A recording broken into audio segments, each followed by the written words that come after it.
everyone. We are here to present our topic about augmented reality or AR. For this discussion, we will be using the application called Google Lens.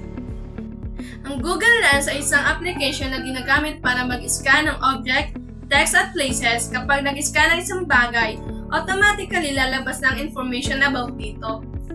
Madali lang itong gamitin and available ito sa karamihan ng Android phones.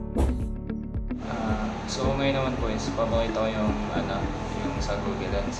So halimbawa po is may search ka tapos nasa picture, hindi mo na siya kailangan i-copy. So yung sa camera kasi ng cellphone ko is pag double tap mo is mag-open agad yung Google Lens. So, click mo lang yung gusto mo yung search. Halimbawa po is ito 13. So pag Google Lens ko siya, lalabas yung mga definition 13, kung ano ba ang language yung 13, kung basta lalabas siya sa Ang augmented reality or AR ng technology na natadadagdagan ng digital information sa real world.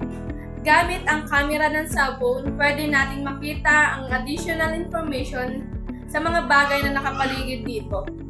Hindi nito pinapalitan ng mga realidad, kundi dinadagdagan lang nito. Analysis, user-friendly application. Dahil simple lang po ang paggamit ito, point and scan lang po ang kailangan gawin ng user. Maganda rin po ang interaction dahil mabilis at real-time ang paglabas ng mga impormasyon. Malinaw din po ang interface kaya madaling maintindihan ito. Isa sa mga advantage nito ay mabilis at convenient gamitin. Ngunit, katulad ng ibang application, meron din ito mga disadvantage katulad na lamang ng kailangan ng internet connection at minsan hindi accurate ang result. Ngunit sa kabila ng disadvantage nito, ay nakakatulong pa rin ito sa pag-aaral at pag-gather ng mga information.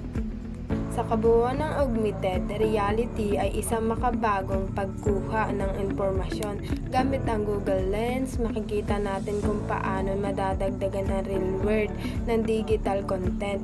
Maraming salamat po.